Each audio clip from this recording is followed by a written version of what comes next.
All right, peace and blessings, peace and blessings. Assalamu alaikum, shalom, welcome, welcome, welcome. We are back in our title tonight. Our topic tonight that we are discussing is the state of the black world, the state of the black world. And welcome back, Doc. Hey, glad to be back, kind of, bro. They do have internet in that distant land, brother. Do you want to talk about your trip? You know what, man? You can ask me questions. I mean, I was in Belize, man. In Belize, fell in love with Belize, man, and that's as much as I want to say. I don't want to tip nobody's hand in regards to if they had to ever come looking for me, you know. So I was somewhere away from the States, enjoying it immensely. How were the black people over there? Honestly, it's how can I put this? The Americans that we met, they were all cool. They were all people who were seeking similar things, being away from the U.S. And oh boy, they were people who were happy to be away from the U.S. But there were very few American black folk. Now, I saw a lot of persons of African descent, a bunch of young folk who had on, football jerseys and basketball jerseys and soccer jerseys that you could tell their roots were in Africa. But when you listen to them, they weren't speaking English. They were speaking something different. And so that was the vast majority of what it is you saw. And in many ways, it was kind of, in retrospect, it was kind of sad that we had a language barrier between us and most certainly a cultural barrier between us. We weren't, I would argue, we're not on the same page in regards to that. But, I'm sure that they were there for enjoyment. I was there for relaxation, and we were not in the main city part. We were about maybe a 30-minute boat ride from the central city where the airport was, and it's you could tell being in the city that the poverty and the crime was literally off the charts. And we would every time we went to an airport or we went away from the island, there would be and I remember this brother very well. He may have been, I think he told me he was 12 or 13, but physical size, he looked like he was 8 or 9. Okay. He wasn't, how you would say that's a child. He's probably elementary school, but he told me he was older, and he wanted to work. And he said, "Can I carry your bags? Can I please carry your bags?" And me, man, I believe in working people. I believe in labor, and so I tip outrageously, what people would consider to be outrageously. That's why it's not a good idea for me to be the one holding the money, because gave up. I get emotional, and I look at all the suffering. I'd be like, oh no. And so I tipped him and then tipped him again, and I learned later that what I tipped him was the equivalent of 2.5 days of full-time work for an adult male with a family. You know, Wow. and he took the money, put it in his pocket, and he walked off. I guess he was like, "Man, look here, I ain't got to do this no more today. I'm good." You know, so yeah, I mean, it was very interesting because the people there, and I'm talking about construction workers, adult men that we were on the boat with. They worked for, what was it, 20 Belizean dollars, and they got breakfast, lunch, 20 Belizean dollars, and three Coca-Colas. That was their pay for the day, and 20 Belizean dollars, whatever the Belizean dollar is, divided in half, and you'll get the U.S. dollars. So it's 10 U.S. dollars. And, Mm. during we took a tour, looking at real estate and things like that, and the guy showed me a field, and it was, man, it had to have been a good 50 acres, and it had been, you could tell it was forest. It had been plowed down and what have you. And he said, yeah, these men, I don't remember what country he said they were from, but they were everywhere. He said they come here to work. He said they cleared this field in 2 weeks. Mm. Machetes and one chainsaw. Wow. Yeah, yeah. These are some workers, and they're literally working for their survival. And where we were staying at, to see, the people working there at the hotel, they were very professional, appeared very nice, but they were working. These are working people. They were in their uniform, and you get to know people, and you kind of get a kind of a rapport with them. And many of them, one guy in particular, Eric. And if he ever sees this, what up, Eric? I thought Eric was about 10 years old. Eric told me he was actually 21. Mm. And he said, yeah, I'll work here 5 days, and then I go home to my home country and take my money and give it to my family, and then I come back and I work another 5 days. So it's like a lot of other places. Everything is transactional, and everything's transactional. If they think you got some money, you're gonna get first class treatment. Wow. Very interesting. And that is a black-run company, right? Country. But Belize is still under the British monarchy. Oh, really? Yeah, yeah, yeah. It's the reason why they speak English. They were colonized by the British. They're still under the British monarchy. Yeah, it was a big thing a couple years ago when the king or the prince, however they term him, went to Belize, and they had to show out for him. But yeah, it's one of the outposts. There are, as with all other places in Central and South America, they were there. Africans were introduced, via the transatlantic slave trade. And right now, when you look at it, you see droves and droves of white folk who are there. They're buying up the land. They're starting businesses there. It's what they do. And the Belizean government has made what I would term some unwise choices that's allowing them to just come in and house everything. It's to the point where if you want to do some business over there, you got to deal with white folk. Wow. Wow. I want to go ahead and welcome Brother Willie Rivers to the program. What's going on, Brother Rivers? And we want to welcome Brother Tranquil to the program. Peace and blessings, Tranquil. We're glad that you're here with us as well. And again, our topic tonight is the state of the Black world. Doc, just, you're a world traveler, been to Belize, been to Africa, gone all around. What do you think the state? Oh, I'm sorry, Tranquil sister. I'm sorry. Sorry about that. What is your assessment of the Black world today?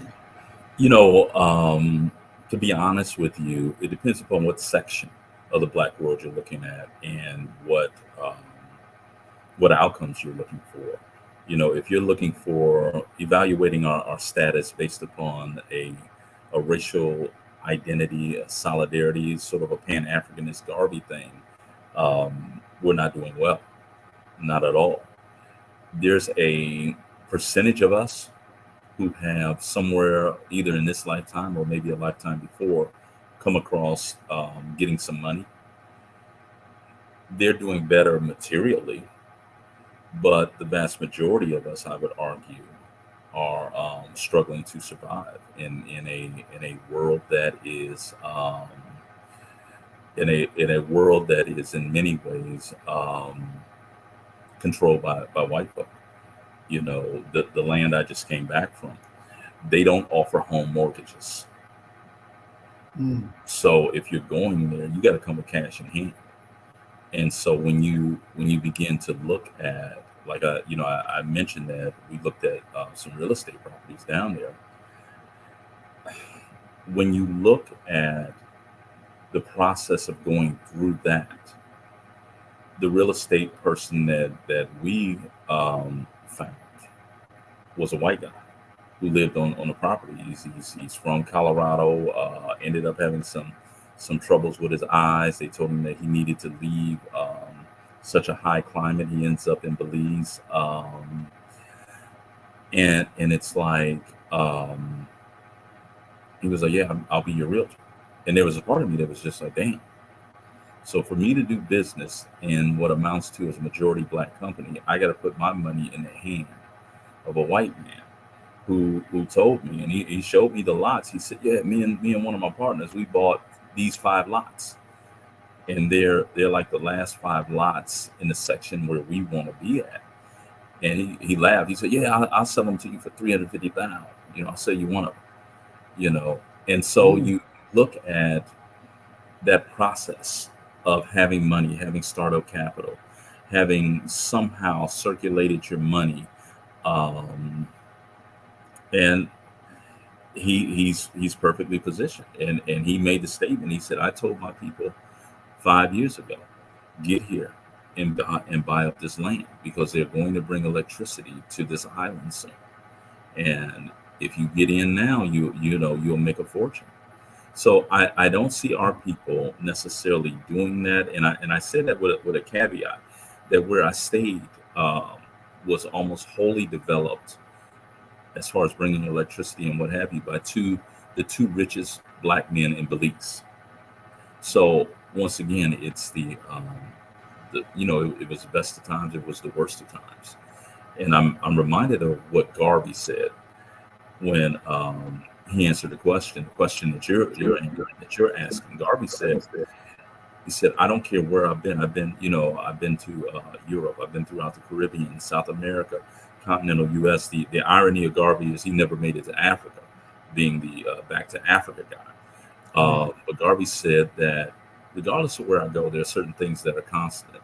We are always the poorest. We are always the least educated. We are always in the poorest health. We own the smallest parcel of land."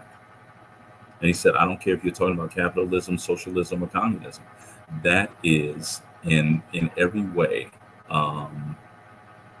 the standard fare for black folk back in Garvey's days." And we're talking about, let's be clear on this, a full century after Garvey, and we're still dealing with these exact same issues. So the state of the black world right now is one of scatterbrainness and an absence of unity. Mm. Definitely. I want to take this time to welcome Emil to the program. Peace and blessings, Brother Emil. We're Peace, Brother glad Mill. you're here. And I see he said this is his last live that he will catch with us for Mm. this year. He's about to deploy for 5 months on Sunday. Woo. Yeah. Yeah, just being away from home for 5 months is something. You know what Mhm. I'm saying? Yeah. Keep your head up, man. Keep your spirits up. Definitely, definitely. And of course, Amir, you know, we'll continue to have our conversations wherever you are. Um, but you got to be definitely be very careful. We're in a time where, you know, looks like America will be at war in the real near future. Yeah, So, you know, be careful. things are warming up, ain't they? Oh yeah, oh Scorching yeah. hot. I mean, Mhm. you finally get to a point where people are responding. Exactly, exactly. You know, Doc, out of America, the Caribbean, Africa, Europe, South America, what group of blacks would you say is the strongest out of those places I named? Is which group of blacks Strength in what way? in the way of leading or their ability to be able to lead the rest of the black world in one direction or another? I don't think any of them are strong enough because you have to, every great leader, one of the marks of a great leader is to have those who are willing to self-sacrifice and follow. Mhm. And psychologically, I don't see black folk anywhere on the face of the planet Earth who are willing to follow another group of black folk. It's a daunting consideration that in every way that the the racial brand of black folk has been so damaged that not only are white folk, Asian folks, these other groups shying away from us and looking at us as scorn, we look at ourselves with the same scorn. And it's without that, we're in trouble. When I get back here to the states, I had to go to the grocery store, which was a natural thing. And I'm at the gym, and at the gym there's this one brother who ironically I found out lives real close to me. He always speaks. Okay, nobody else speaks. No, and when I say nobody else speaks, you do not see black folks speaking to other black folk in that gym. You'll see them speaking to white folk, but you do not see them speaking to other black folk.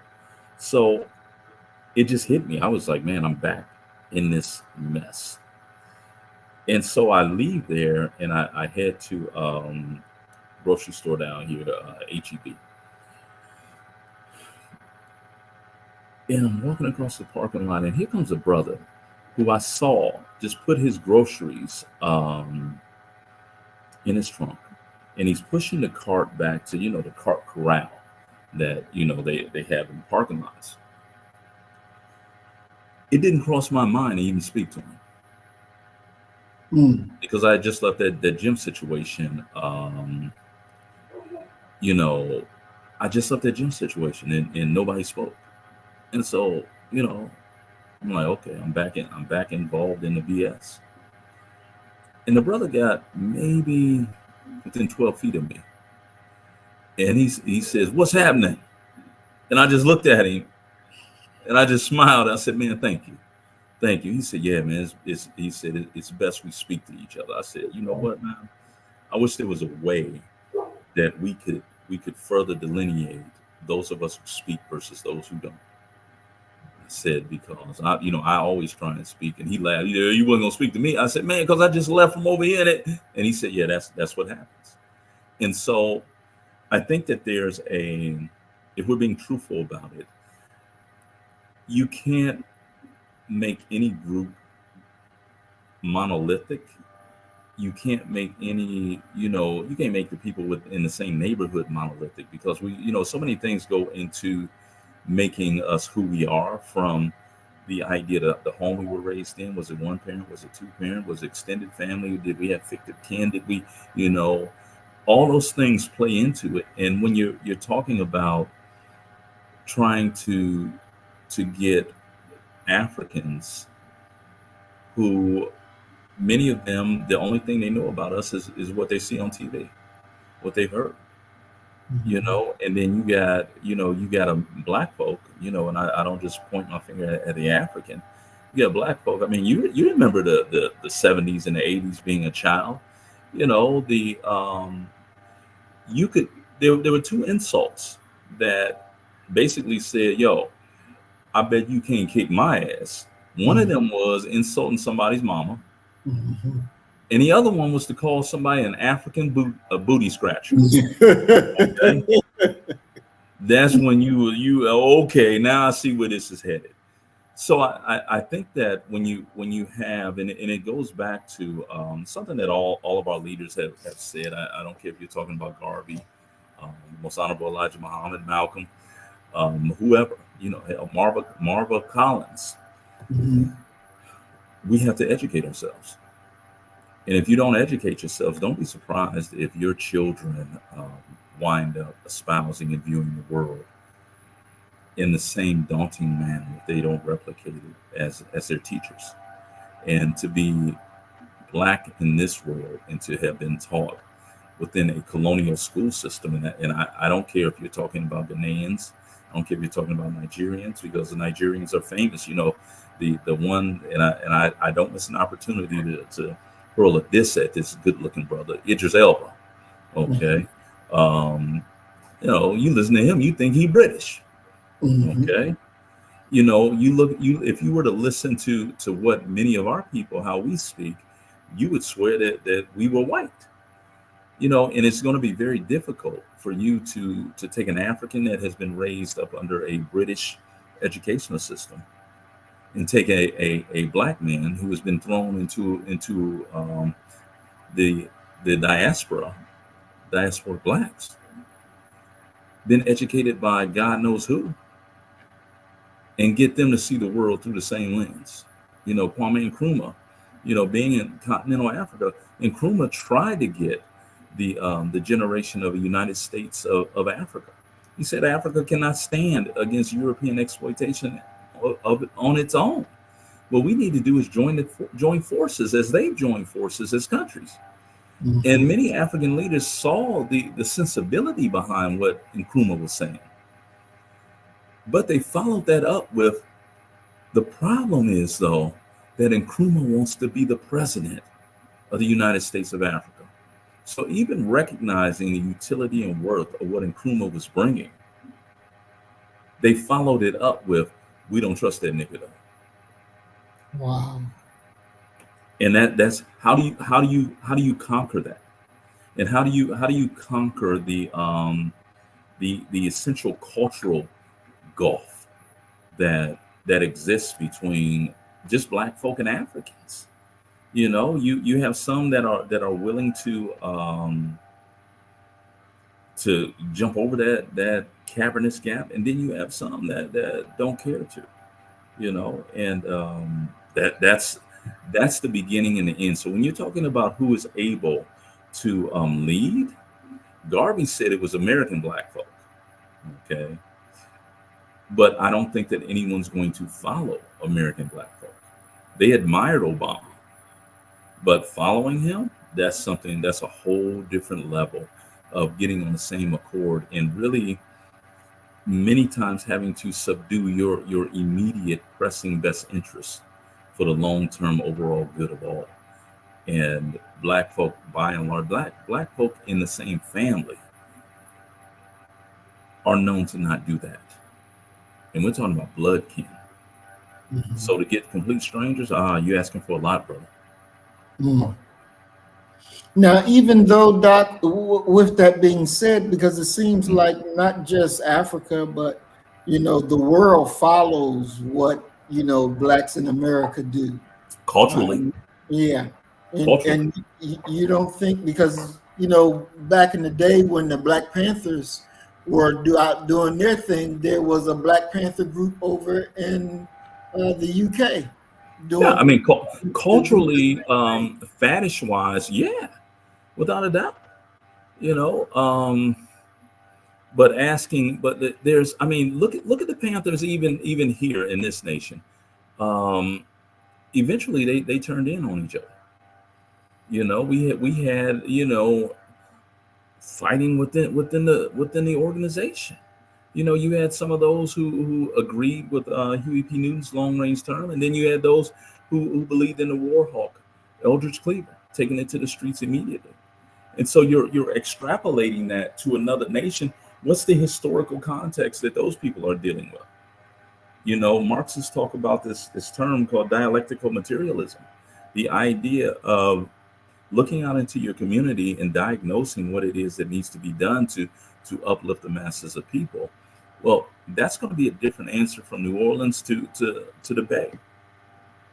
You know, so them following us, they follow us in regards to a lot of the information that they receive. But the thing that I would say is quite simply, if you were to take away white news corporations, be they print, be they cable, every way possible, how do we know what's going on in, let's say, Israel? What's happening to the black folk in Israel? Well, they don't even put them on the And black. that's my point. So the information that you're going to receive is going to be information that titillates. You know, one of my homegirls, Regina Al Hassan, she married a Ghanaian brother. Mm-hmm. She said this. She said, you know, being there, because they travel back to his homeland several times a year. She says, I wish I could get them all in front of me and throw my hands up like, stop, you're going the wrong way. Mm. Because many of the things that they're patterning themselves after, many of the things that they're admiring are at the bottom of what black popular culture should be. Mm. And that in and of itself is troubling. Because if you look at who are some of the influencers within our community, if we just deal with black men, you could look at, I mean, how frazzled and confused will their minds be? And I'll give you two identities of individuals that have not been very positive for our community. Yo boy, Quanell X and Umar Johnson. Now, if their message is projected over to our African brothers and sisters, not only are they going to be confused, but they're going to have a misrepresentation of who we are.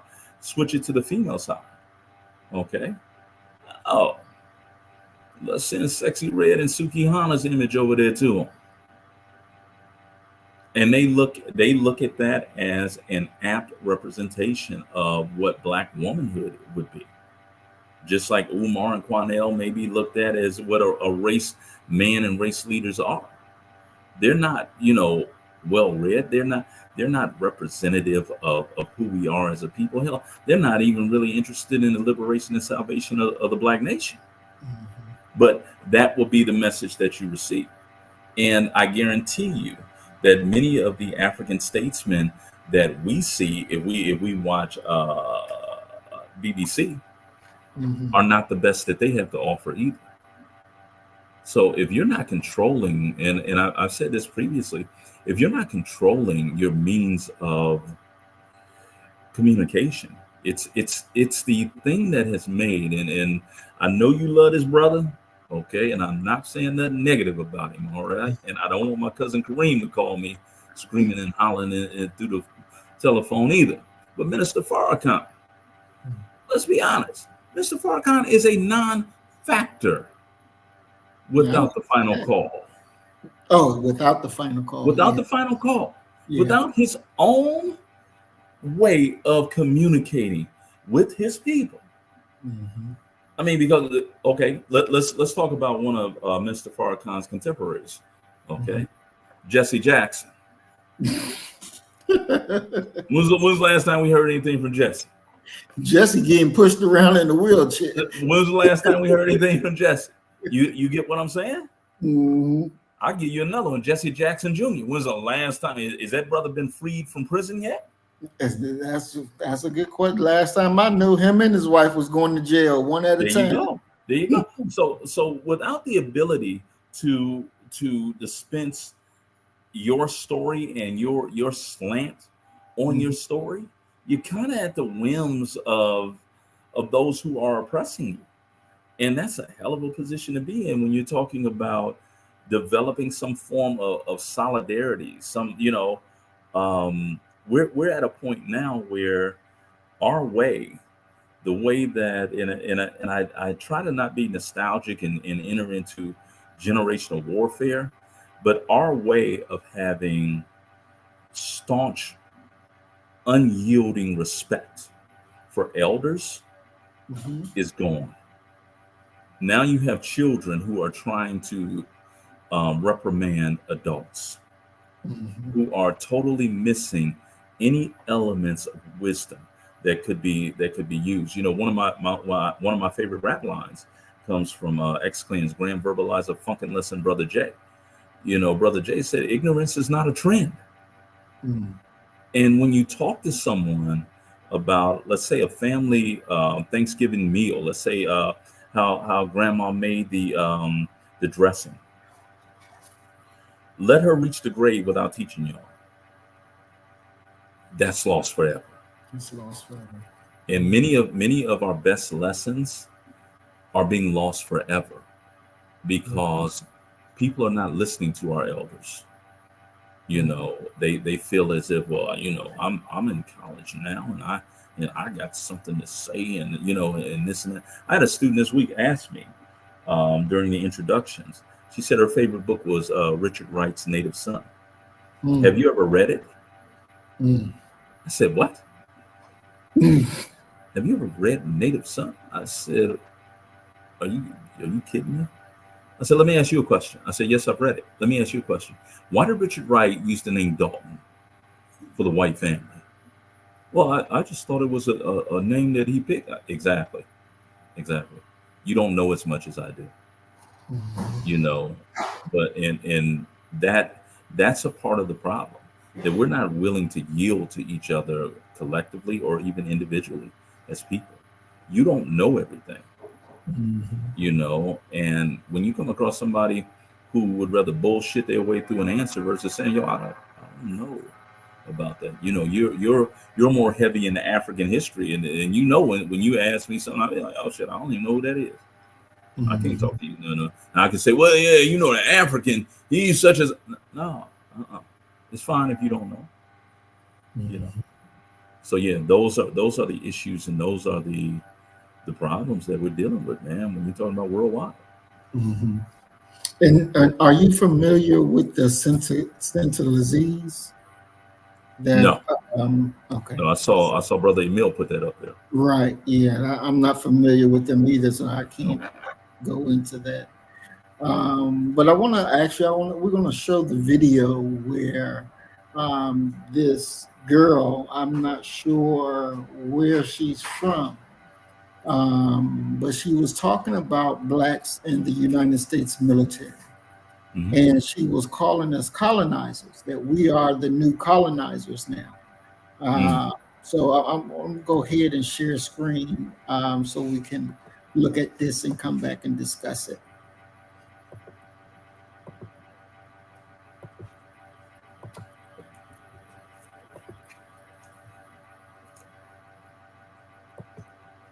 Black people also wear a uniform and get on a plane and come to our countries and kill us.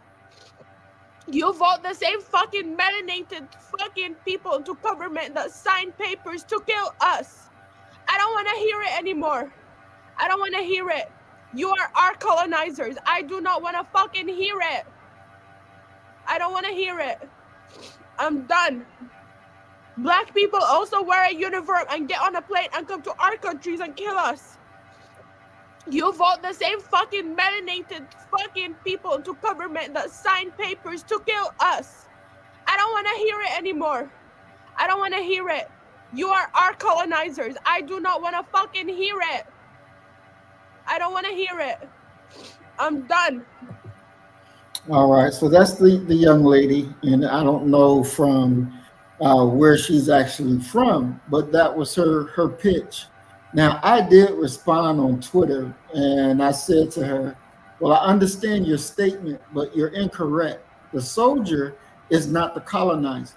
The soldier is the tool of the colonizers. The tools of the colonizers don't get to share in the riches of the master. He's used by the master and, in truth, not treated any better than the people oppressed. And that was my comment. What would you tell her, Doc? The same thing you did. You have to realize that it's no different than, and this is a very weird kind of analogy. But if you go to New York City and you look at somebody who pitches pigeons, meaning collects pigeons, they will wait until other pigeons are in the sky, and they will send their pigeons up, and they will basically capture them. And now they become, in many ways, a part of that clique and what have you. It's no different when you're talking about any other imperialist structure. One of the things that we're dealing with right now is Denzel Washington being featured in the third episode of The Gladiator. And many people are saying, "Oh, well, this is a woke edition." There were no black people there. There have been black popes. Black emperors. Black folk have been, well, African people have been, everywhere around the world. Just because you had, and this is one of the criticisms that we have about Obama. People thought that Obama was going to come in and be a black president. No, Obama's the president of the United States of America. The same thing that, with Kamala Harris, that we're probably going to see. That doesn't change anything. You're the head of a machine that has been rolling.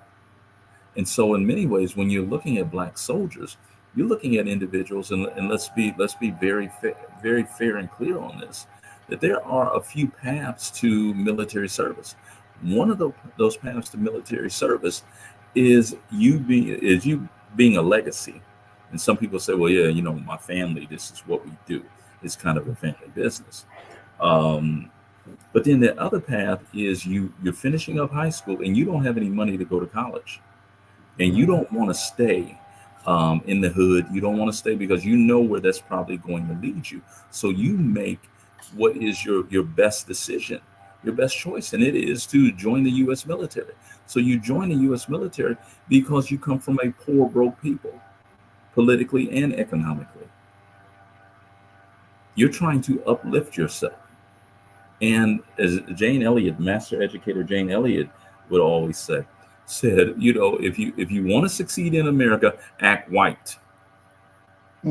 If you want some of the materialism and some of the stability that you could have in America, you need to figure out a way to bolster and support this nation, and it will reward you. Rest assured that when you're talking about World War I and World War II, and you're looking at black folk, and many people, who don't understand the larger historical context will say, oh, they was goddamn fools to be over there fighting that white man's country. No, they wasn't. They was there for the check. They're nothing but hired guns. And they're not the only ones who are hired guns. A lot of them white boys who are serving too, they're there for the check. And so in many ways, what you're looking at is a nation that has impoverished people to the point that they don't have any real option except for to pick up guns to go ahead and kill other black and brown people. They're tools of a larger system. If you go back and you look at one of the coolest black movies ever created, Dead Presidents, they have a scene in there where, it's set in Vietnam, and they have a scene in there where one of the white soldiers had been killed by the Viet Cong. And they left pamphlets there on his body. And it was aimed at black soldiers. This is not your war. Go home. Ali was very eloquent when, in talking about, why he wouldn't go and fight in Vietnam. He said, Viet Cong ain't never called me nigga. You my enemy. My fight is here. But how many brothers are able to take that position? Ali could take that position because he was rich. How many people can take that position and recognize that? Because it has to be, thank God I've never experienced this, but it has to be a humbling moment for your child to walk past you in your living room and their belly grumbles. And you have no way to stop that grumbling and that physical malnourishment that child is going through.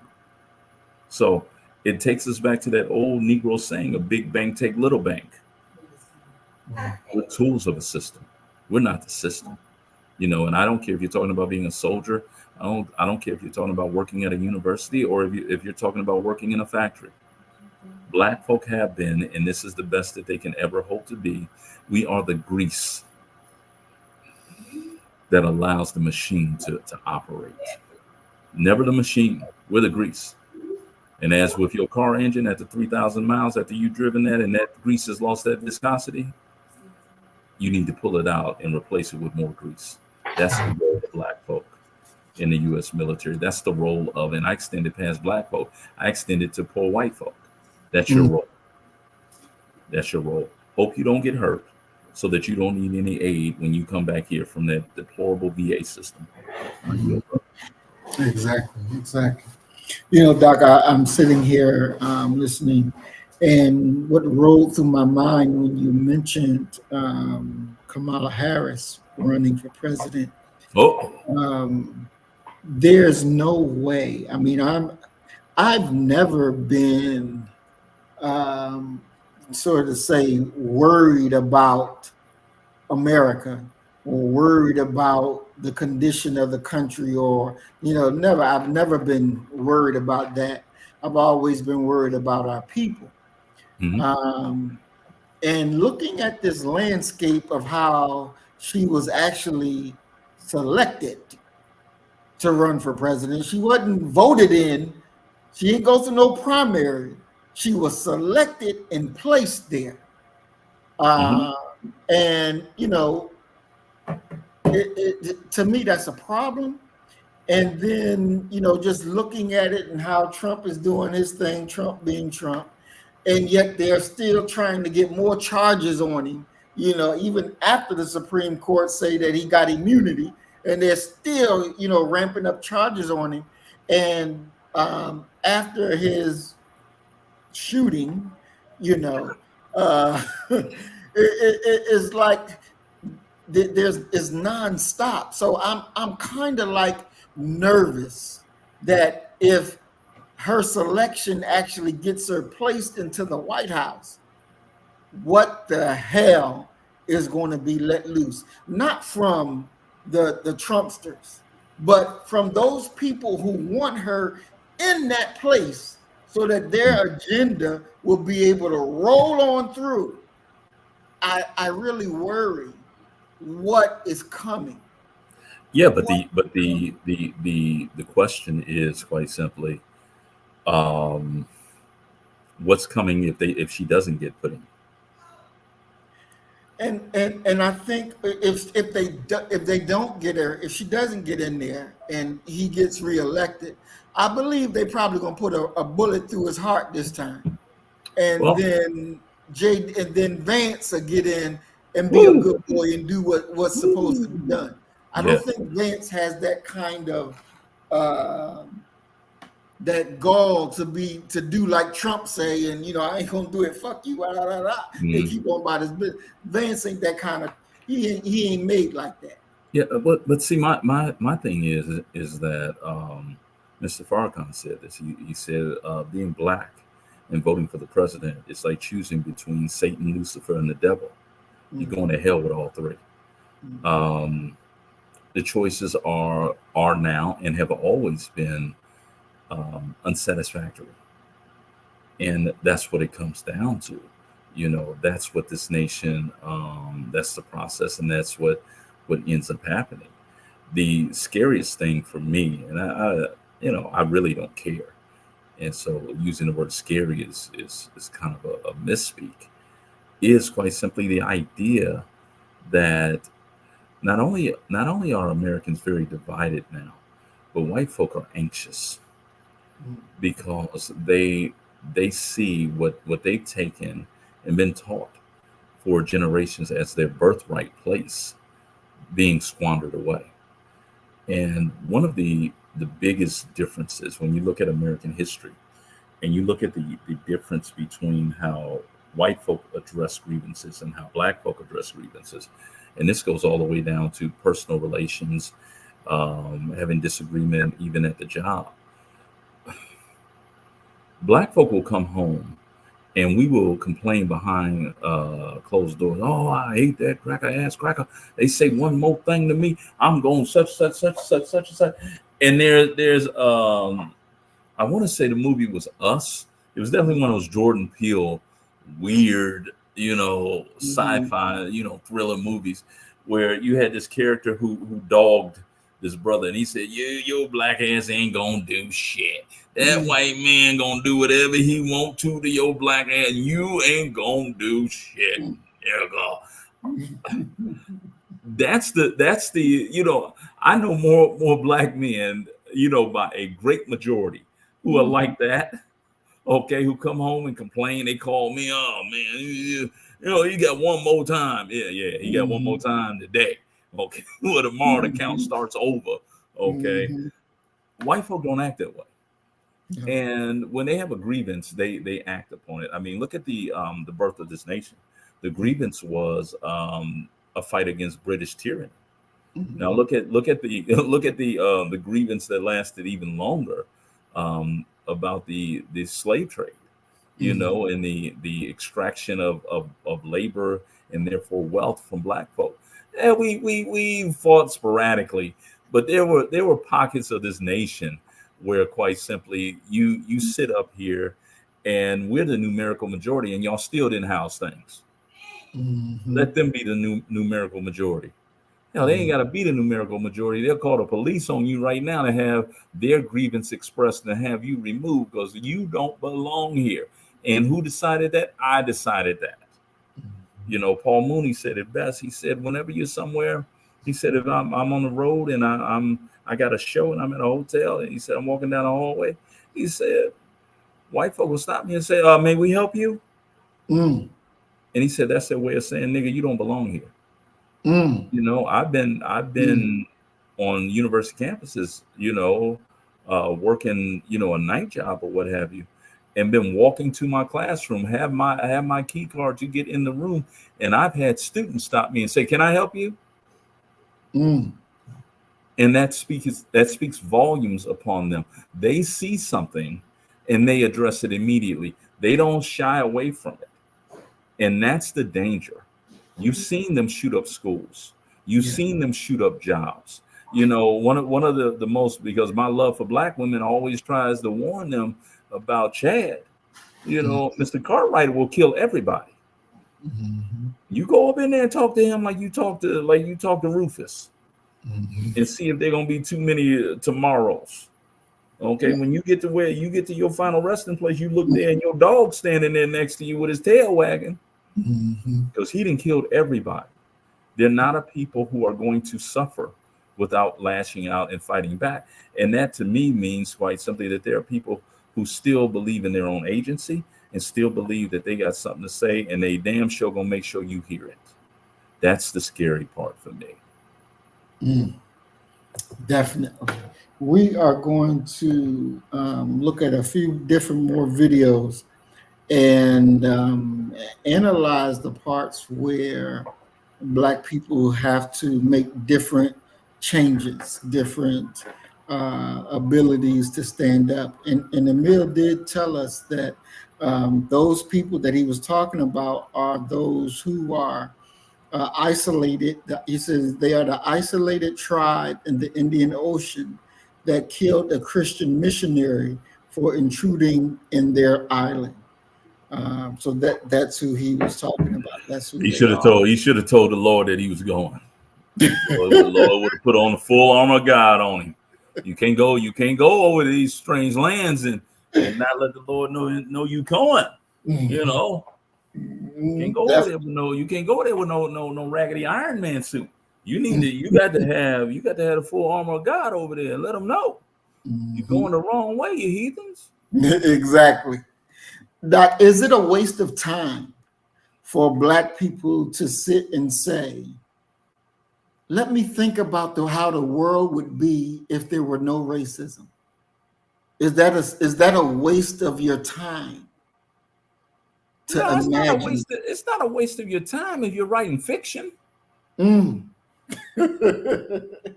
if you're talking about impacting the world we live in, yeah, you're wasting your time. You know that it's the equivalent of you know saying, well, let's talk about a world where food doesn't exist. We can do that. You know what I'm saying? We can sit Mm-hmm. around and have a mental masturbation session about anything. Mm-hmm. But is it beneficial? Is if the goal is the liberation of black folk, then yeah, you might be wasting your time.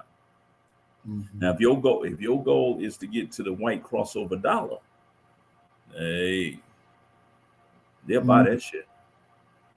Okay. Mm-hmm. Now you might be able to flip that money to help the Black Liberation Army.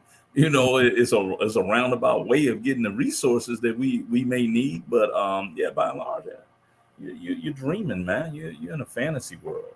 Mm-hmm. And Doc, we know that the race riots that's been going on in Europe and or the Yeah, I UK, saw y'all did a show on that. Yeah. right? Um, to think that that little island over there, can pull it together and be this utopia of race relations, the common everyday white man What and woman, island? Britain, yeah, Oh shit. that common white man and woman over there, they not talking about let's get together and be friends. I mean, let's use one of the constructs that you just talked about. A utopian society where racism doesn't exist. Mm-hmm. Let's revert Britain back there because Britain was there at one point. Mm. Okay, and they found the Irish to kick. You know, they went and kicked the Irish's ass. That's why Mm-hmm. to this day they don't get along. You know, there's something endemic about humanity, about tribalism. You know, look at the place Akibulan, the place that we call Africa. Well, no white Right. folk there, and you still had competition and conflict. Maybe not of the same intensity, but you had rivalries and conflict occurring there. You know, if you read Chinua Achebe's brilliant book, Things Fall Apart, you know, the tribes they were not, and white folk hadn't got there yet. They were not on one accord. They had sporting contests against each other. One of the big parts of the story was that one of the daughters of Eumofia had been killed, and the other group had to pay for that. They had to send another bride and a boy. You know, so you've always had these conflicts, and anybody who hits you with this idea of well, I don't see color, I don't see race. That's one of the most offensive things that one could say Mm. because you have to deny my very essence to find me acceptable. You got to erase a part of me to find me, you know, redeemable. Mm. Now, if you were to tell me I apply no significance to race, okay, well, we can talk about that. But to come out and say, the only way I can even stomach being around you and look at you is to consider that you're clear. It's foolishness. Definitely, I definitely agree with that. Um, and so, as black men in America, Doc, what would you advise that your thinking has to be at always? What should your mode of operation, your mode of thinking be In regards to what or to in who? regards to just everyday living your life, going about doing whatever you need to do? How should you orientate your mind when you're about to leave your home and go do whatever it is that you do? I think that the first thing that you should look at is quite simply um, ensuring that you make it back home, that you live another day. But I think that the ultimate goal for black men needs to be anchored to the idea of a family, of becoming a husband, a father, somebody's daddy, or somebody's daddies. And let's be honest that when you're living within this world, especially when you're talking about the overall goals and aims of the black world, you need to really consider these two things. That most women, when you talk about their hypergamous nature, they're looking for a provider and a protector. So financial resources are crucial. to being able to take care of a family. Without financial resources, our men are in many ways not marriageable. And when you understand that marriage and family are the building blocks for any great race, we need to be predicated and directed towards getting some money legitimately by creating black businesses, by building our own infrastructure. Claude Anderson, brilliant economist, Claude Anderson says in a capitalist society, poverty is going to always exist. So the goal isn't to stamp out poverty. You'll never stamp out poverty. The goal is to reduce poverty within Black America. Let other people experience that poverty. Okay, not our people. Because keep in mind, over here on Alameda, a place that they're trying to have as the new Black Wall Street in Houston. Hell, you got chicken and rice #1 sitting right there. Okay, and chicken and rice #1, man. Look here, man, they make a good fried chicken, brother. Okay, I ain't gonna lie, it's good fried chicken. It's worth going over there and getting. Okay, but that money that I pay whenever I'm over on Alameda at chicken and rice #1, that goes out to Pearland and Sugarland. It's an Asian family that owns that. They're either Asian or Mexican. Those dollars leave that community. Oh, wow. So we need to, even on Black Wall Street, all the businesses are not Black. So we need to be very serious about circulating our money and what we're going to do with that money. Because those dollars, as Malcolm put it, you run down your own community when you give away your dollar. And that's just a truism, but it's darn near impossible at this point. Hopefully in the future, it may change for you to be able to live a life where your dollar only circulates through the hands of Black companies, businesses, and entrepreneurs. We're not there yet. Wow. Awesome. Now I want to welcome Peace and Blessings, Sister Lorraine, to the program. Peace and blessings. We're glad to hear this. Doc, and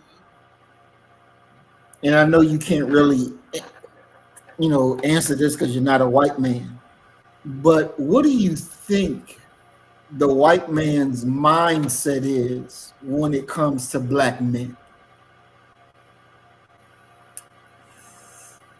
That's once again, it's I shy away from being summative, from viewing them as a monolithic population that they all think the same. Truthfully, I don't believe that white men are looking at Black men as if we're even competition. I believe that white men are out here doing what it is that they do, operating as they operate. And now if an issue arises with Black men, they will address it, definitively and decisively. But by and large, just being honest, what could Black men introduce into a white man's world? Talking about a middle class, upper, especially middle class and higher white man, that would matter. Khalid Muhammad, during his great performance on the Donahue show, Khalid Muhammad said, "Now, and quit fronting. You know good and well that nothing I say up here is going to endanger how you take care of your children, your house, your job, or your family." But they will fall out in the middle of the street like, "Oh, did you hear what it is?" They clown them. They know that you're really no real threat to them, because you can't even get your mind wrapped around being cooperative with each other. I mean, just really think about even some of the more prominent brothers. One of the most ridiculous things that I've seen is Jay Prince and his son trying to go to battle against Mace and Cameron, Killer Cam. Jay Prince is down this, he's 60. And you still out here behaving this way? You get what I'm saying? So right. I don't think that, that they're even thinking along those lines. I think that they have their own goals and objectives. And Black folk are not even an obstacle, not even a consideration in regards to achieving them. They're worried about Japan and China. They're worried about international trade. They're not worried about you creating a little. I was watching something yesterday. Brother had created a soul food restaurant, and he hired another brother to do some work there. The brother apparently didn't do the work he approached him about. The brother killed him in his restaurant. Y'all killing each other over ribs, and you think that somebody outside of your community with any serious power is concerned about you? It's the reason, your powerlessness is so significant, so just almost awe-inspiringly comprehensive, that people can be elected, black people, partially black people. Hell, Obama, Harris, they can be elected president and never have to even address you. You're a non-factor. The only reason that people are talking about black men at all with the 2024 election is, will some of them go vote for Trump? They're not talking about a black agenda. What's the black male agenda? I'm sure there is one. But if it's not coming across CNN, MSNBC, or Fox, it doesn't exist. Because once again, you don't control your means of communication. Maybe if you showed up at the Sexy Red concert and put it up on the big screen, black people would see it. We're a silly people who have been so inundated with sadness, which has led to depression, that we drink, we party, we get high, we celebrate to keep from blowing our brains out at night if we really let things slow down and look at our actual plight. So white men ain't got to think about you. Byron Della Beckwith, the bastard that killed Medgar Evers. They interviewed this fool, and he said, "Listen here. I ain't got to go to no nigga meeting to find out what niggas is saying. If I want to know what a nigga's saying, I go get me a nigga to go over there and find out what they're saying and come back and tell me." I think that there's a lot more Byron Della Beckwiths out here in attitude and belief than black folk want to talk about. I mean, who we gonna send over there to talk to him? Umar? What he got? An empty fluorescent green school? If that. Wow. Okay, we're gonna go to our first video and check this out and come back and talk about it.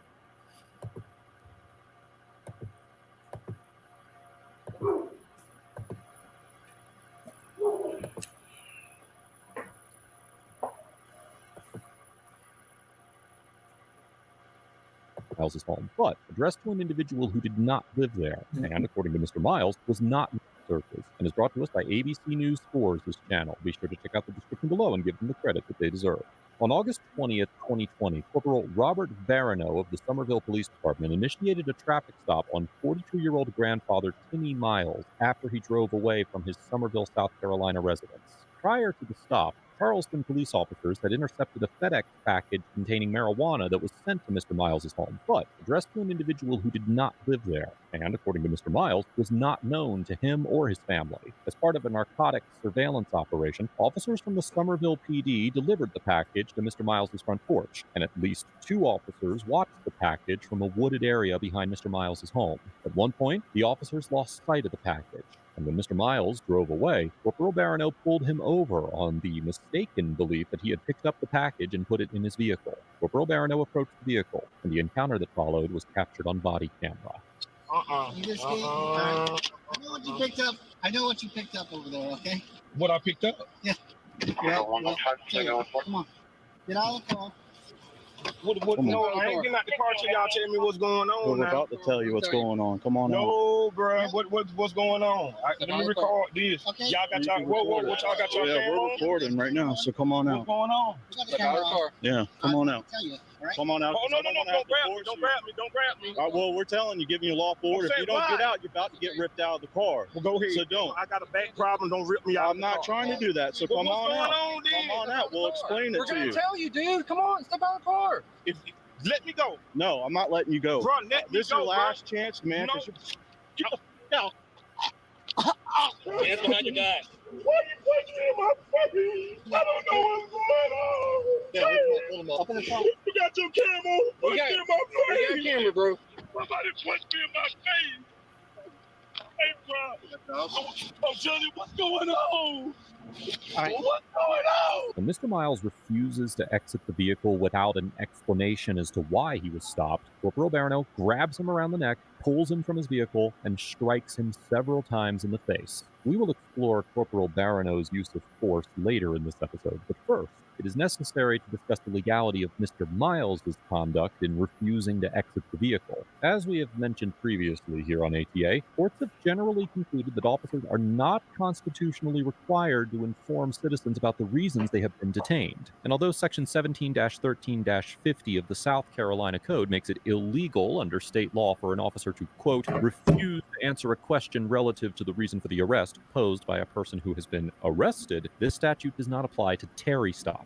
Additionally, officers typically have the discretion to require individuals to exit vehicles during traffic stops, and for this reason, an order to step out of a vehicle is typically considered lawful. While South Carolina's hindering statute, which can be found in Section 16-5-50 of the South Carolina Code, is limited to interference with arrests, under Section 16-1 of the Somerville Code of Ordinances, it is unlawful, quote, for any person to refuse to obey a lawful order of any officer of the police department for the town engaged in discharge of official duties. However, if he was charged with violating this ordinance, Mr. Miles could attempt to defend himself by arguing that the order to exit the vehicle was not lawful because the underlying traffic stop was not based on reasonable suspicion.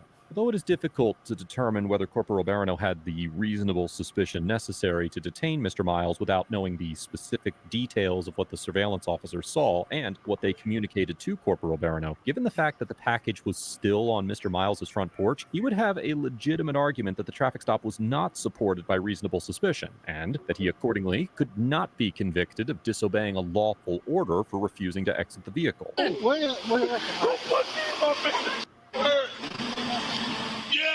I sure do. My face is hurt because somebody punch me. I'm a good kid. Punch me. We thought it was going to 300, but we got the package still there. Yeah, we have to make sure that we don't have anything. They lost sight of the box, and this car left. We stopped it. He didn't want to get out. We had to extract them. It's not there. Yeah. Yep. Someone sit on the outside. We got the lookers. Still on the porch. Oh, mother.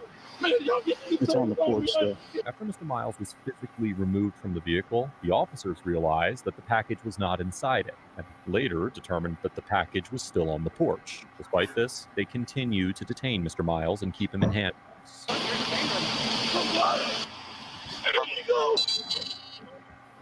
Somebody punched me in my face, but that hurt for real though. Somebody hit me hard. Somebody going to jail for real behind it.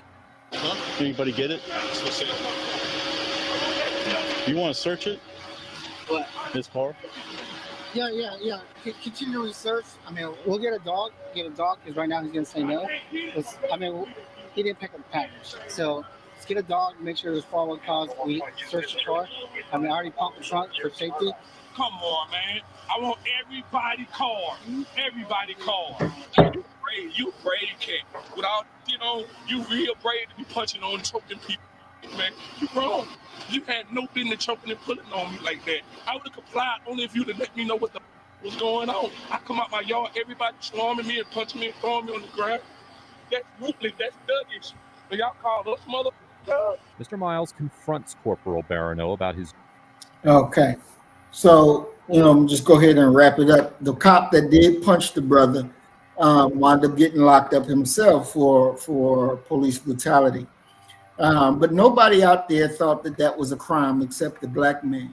My question, Doc, to you, as a black man, his crying because he got punched in the face. Me, I don't think that's the right thing to do, to be, no, you at war. You're 42 years old. Swing back, do something, or shut the fuck up, but don't be crying out there like no damn wimp. What's your thoughts on that, Doc? I think, see, for me, the crying offends me because you let this cracker punch you in your face. If you ain't gonna get out the car and you know what they gonna do next, then you better be ready to take that next step or get your ass out the car. What say you, Doc? You know, my thing is that I don't judge people for their reaction to that. You know, this brother is stunned, emotional. You know, and there's, you know, we've talked about this. There's a certain heart that some people have that makes them warriors, regardless of what the situation is within them. But we've also talked about it in this space, and especially within the context of our children, that the number one goal in any interaction with these beastly types of individuals is survival. And I think that you need to have a survival plan.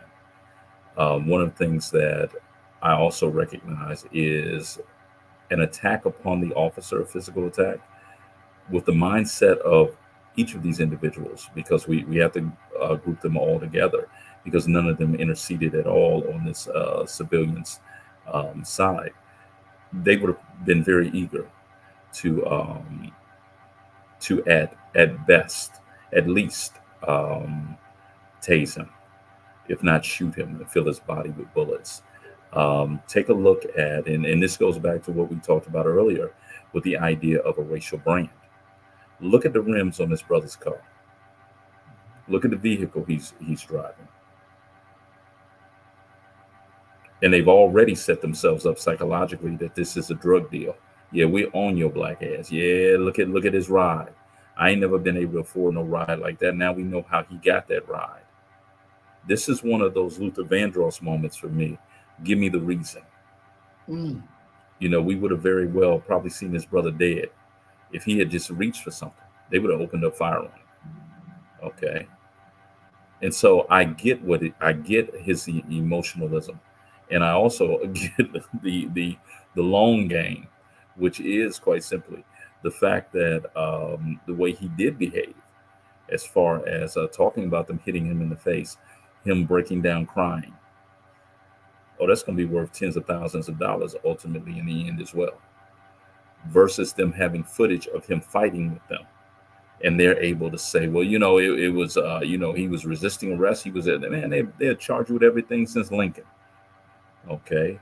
If you go ahead and fight them and resist them. I understand your position, but at the exact same time, we're talking about a matter of life and death. And if this brother truly resisted them, he'd be dead. He'd be dead without a doubt. And we're talking about a grandfather.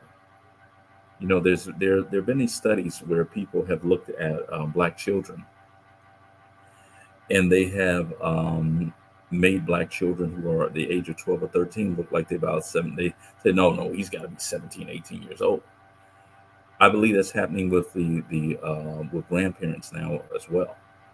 They look at this 40-year-old man as if he's a 20-year-old, virile, full of energy and strength man.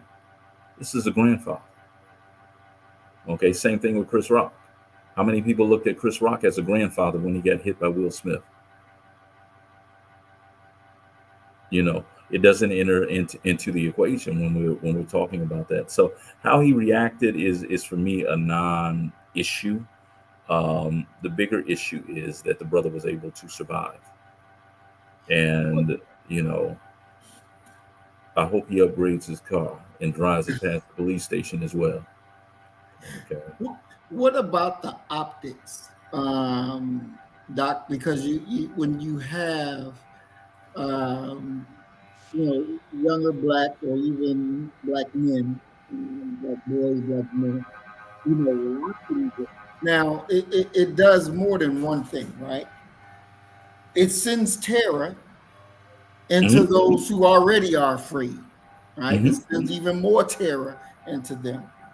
Then it also sends a message that, you know, these niggas ain't gonna do nothing. They talk shit, da da da da da da. But as you see, I punched this nigga in his face and he ain't do nothing but cry. We can walk all over these niggas at any given time. And it's not just that message to the regular rank and file cracker police, but it's to the message to the rank and file cracker period that's saying, yeah, we can still dominate these niggas. Yeah. I definitely get what you're saying. Now, this is within the context of dealing with law enforcement, individuals who will, kill you and go home and sleep easily at night. Now, when you take it away from the law enforcement thing, and I'm one of those who believes that if they got you, the idea of especially physical resistance is not the wisest idea, because all it's going to do is add to the troubles. You're providing them opportunity to do you further in beyond physically. Now, that other population, I shudder to think that that's a part of the racial brand damage, that black men are cowards and that they want. I don't believe that they believe that, just strictly from the physicality of black men. I don't believe that, but if you want to try that out, go ahead and try it out. And when one of them beats the brakes off your motherfucking ass, then you'll know then. One of the things that black men have had to learn to do is to, in many ways, calm the savage beast. But there comes a moment when you make that decision. You do a cost benefit analysis, and you go ahead and say, okay, I'm gonna have to go ahead and kick your ass. The very thing I was telling you about, the only conflict that I had when I was in Belize was with a young white European dude,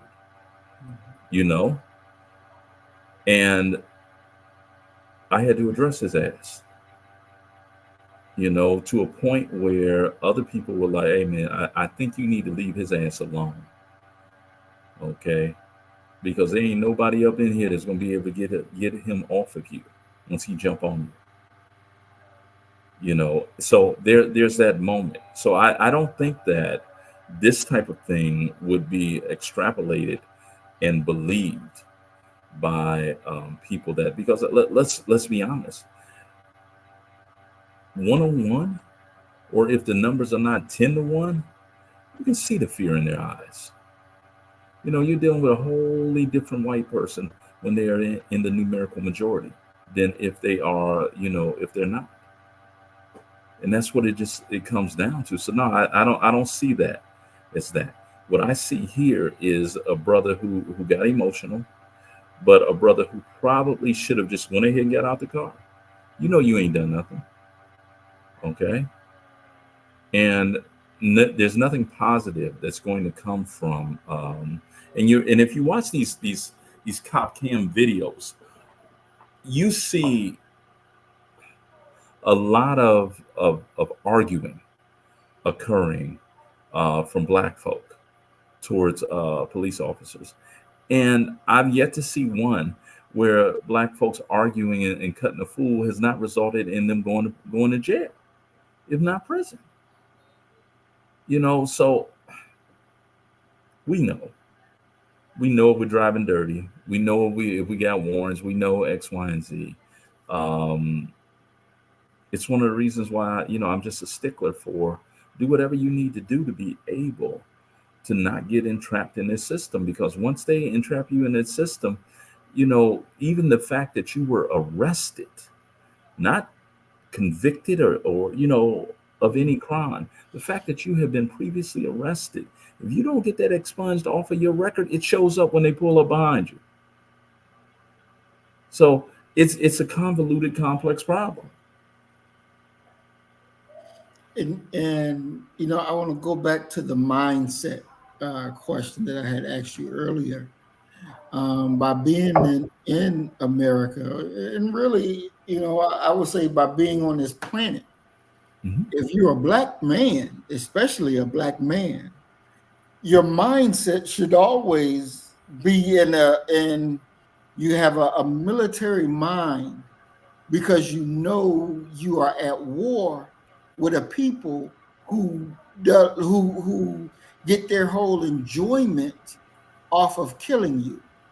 No matter whether we're looking at here in America, over there in the UK, over in France, over in Africa, over in South America. The mindset is still the same when it comes to Black people, African people, dark people. That mindset is still the same. So we can't meet a mind that's at war to kill us because they see us as their fodder with a mind of, I don't know what's going on. I don't know what to do. I don't know this. I don't know that. That you're already off balance, and you're not capable of dealing with the situation appropriately. Yeah, but see, I think that you've fallen into a trap that someone had to remind me that I fall into often, and it is quite simply that you're around nationalists and different variants of conscious brothers and sisters every day.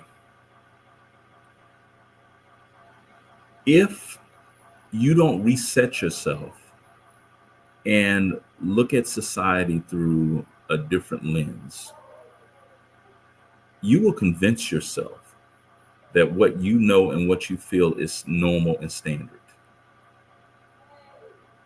The vast majority of people, Black people, have never read the autobiography of Malcolm X. They've never heard of How to Eat to Live. They have no, they may have heard of Minister Farrakhan, but they have no idea of the content of what he's offering, let alone the utility and benefit of racial solidarity. They just know that they're Black and they trying to make it through this world.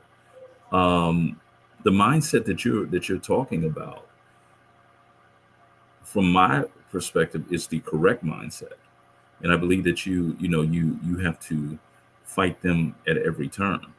Yet at the exact same time, I also understand that the majority of people are trying to survive, but in actuality, all they're doing is existing. Mm. And so they're not looking at it through a nationalist lens. They're looking at it through a lens of, I just want to make it home today. And that's what this brother, he's just trying to live his life. He's trying to make it back home to see his grandchildren. He's trying, and this has totally disrupted his peace, his stability, and his sense of being. We can never forget that despite all the things that, and we'll just use this brother Rodney King, despite that public flogging that Rodney King received, he was still able to find it within himself to say, can't we all just get along? That's astonishing when you really think about it. And it lends us back to a belief that I call them the Captain Human Brigade, who want to de-emphasize race. And I'm talking about the Black version of it. At their core, they just want to be accepted. But to be accepted in this context of this nation, they want to be race neutral or viewed at without a racial bias, which means they want to be viewed at as and treated as if they're white. And the great rapper Big Crit said this: you didn't realize that being Black and poor came at a price. Many Black folk behave as if it doesn't come at a price, and they live lives like that. And one of the things I had to talk to my son about when he's traveling and driving: always get a receipt, because it's not beyond these people to say that you filled up your tank and just drove off. Mm-hmm. And lo and behold, he had a moment where a gas station out in some country town said that he didn't pay, and he was able to produce the receipt. So you got this is chess, not checkers, and you got to figure out a way to not only survive with dignity, but also to fight back. in a way that may be indiscernible to them, but it allows you to maintain your dignity. I yield, brother. All right, thank you, Doc. And I think one just to add on to what you said, there's no way that Black people can live and be race neutral. Mhm. Yeah. And especially here in America. But later on in the program, we're going to get into that to that piece as well, because there's a lack of, I want to say, a lack of pride of being Black, and understanding really what that actually means, Yeah. because a lot of But see, my thing is it a lack of pride of being Black, or have we gone through somewhat of a negative renaissance where the idea of what Blackness is and what Blackness isn't has been so revamped that they are actually taking pride in their version and understanding of what being Black is. For many people, the version of being Black is having a bonnet on. I was at Walmart trying to buy something. I saw 3 generations of Black women: a baby, a teen mom, and her mother, all with bonnets on their head, proud. The idea of wearing pajamas and things like that out in public, of not having your hair, I believe that is now their understanding of what is the quintessential expression of Blackness, and they take pride in that. Now we look at it as morally repugnant, but there's a section of our community that have been so listless and lost hope that they're taking pride in what we look at as negative. That's their way of mattering by being inappropriate according to our value system. And I yield, brother. Excellent, Doc. We're definitely going to get into that talk as we go further. But I want to go to the next video and look at this and come back. Remember all of those stories we've been reporting on about racism and bigotry at airlines, the lawsuits that have been filed against athletes, have been filed by athletes against the airline, been filed by judges against airlines. Well, Atlanta Black Star reminded us of this one. Here it is. That one. Let me see. He's got family on Earth. It's okay. So we're not going to do that. So here's your 2 options. You can take the head off, like the flight attendant told you to do, which I had told you to tell you, or you'll be off the flight. Okay, can you tell me now? Tell me now which one it is. All right, relax, sir. You just got here. You cannot respond? Can you tell me where that's posted? How would I have known that? I'm the captain of the airplane. That's where it's posted. And Delta has guidelines, and I don't have to explain it to you. You can take it off, or you can leave the airplane. It is inappropriate. I'm not going to take vulgar language on the flight. Okay. Verbal or written. Okay. You understand? Do you understand the 2 options? Yeah, I heard you, sir. No, you understand it. I said I heard you. Do you understand it? You heard it? You understand what 2 options are? I'm not going to ruin your birthday. I'm not going to ruin your birthday. Then you pointing. Don't point your finger at us. Or you leave. Don't point your finger at us. You got it? Don't point your finger at us. So which is it? Tell me now, which is it? Tell you what, the hat is on. There's nothing to tell you. The hat is right here in my lap. The entire flight. The hat is in my lap. For the entire flight.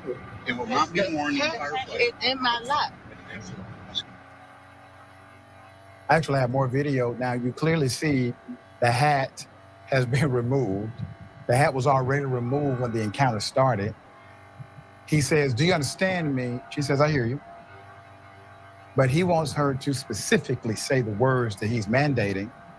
He then says he does not have to explain policy incorrect, not according to Delta. Delta says you do have to explain policy when requested, because this allows for the customer to fully engage in the understanding, mutual understanding of the policy.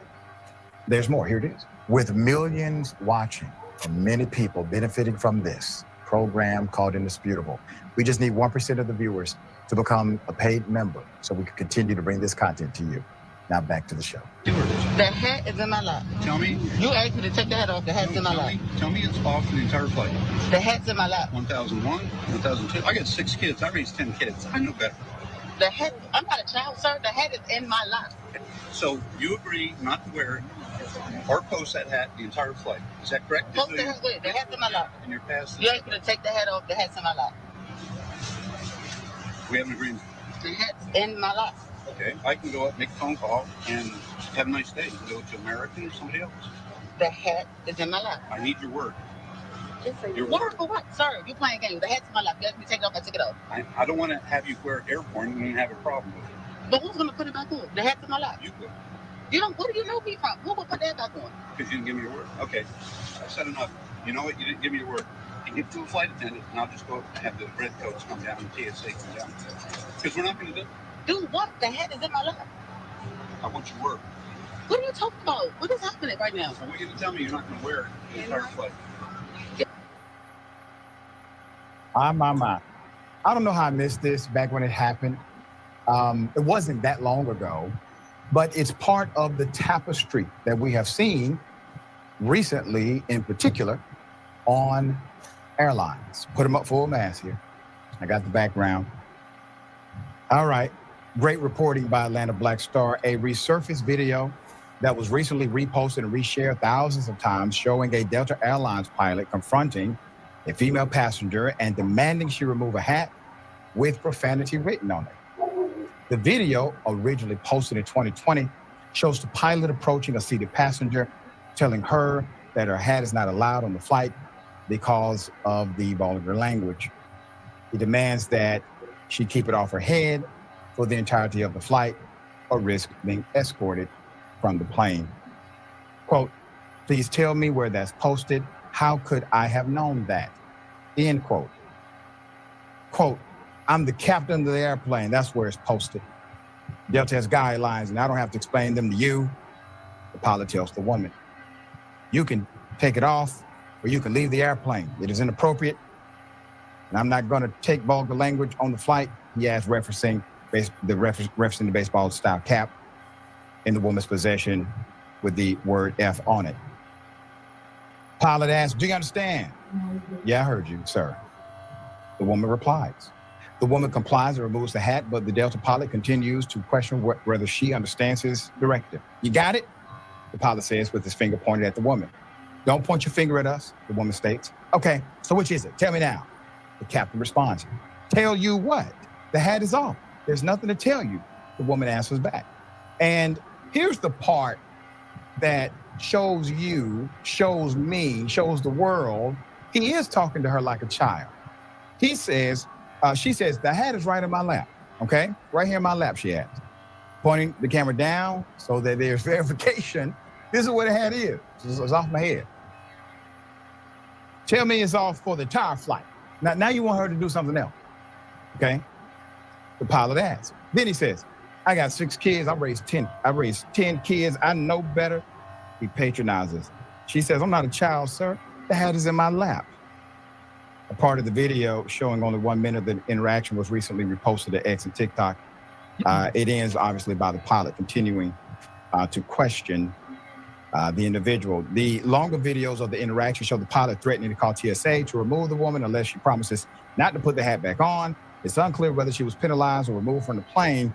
There were mixed feelings about this, obviously. According to Delta's contract of carriage updated by March 2024, the airline may refuse to transport or remove passengers from its aircraft when the passenger's conduct, attire, hygiene, or odor creates an unreasonable risk of offense or annoyance to other passengers. We don't have any evidence that a passenger complained. The pilot told the woman that he directed flight attendants to order her to remove the hat after seeing her on board the plane with it. When he approached her, he told her there were families on board and that the cap was inappropriate. Now, everything seems to be understandable. I think the woman even understood once it was explained, but what doesn't make sense to me is the captain. I don't understand his actions. Number one, of course you explain policy. This is a customer. This is a paying customer on an airline. You work for a corporation. Yeah, I want to stop there because that's the problem, Doc. That's part of the problem. When you say, I don't understand. The fuck you mean you don't understand? This ain't nothing new. This ain't a aberration that just jumped fell out of the sky. This attitude is what you've been dealing with. What do you mean you don't understand? Now here you have the captain and who said, in his mind, I'm gonna make this nigga listen and do what the hell I say, because I'm over her, and you have this battle now that goes back and forth. So this one's not a cop. This one is a regular old pilot, a 2-bit piece of shit that's flying the plane, but it has what is called that authority that I'm going to make you answer me the way I want you to answer me, or else, and see, and this is what I'm saying, that they'll see it by the police, and then they think in their mind, oh, I'm going to do that shit too, because in actuality, your what you call freedom ain't really free, because I can take that shit from you no matter where or when. No matter how high your position is or how low my position, I can still take it from you because I'm white. We saw that with Skip Gates and the little fucking rinky-dink cop police that did what he did to Skip Gates.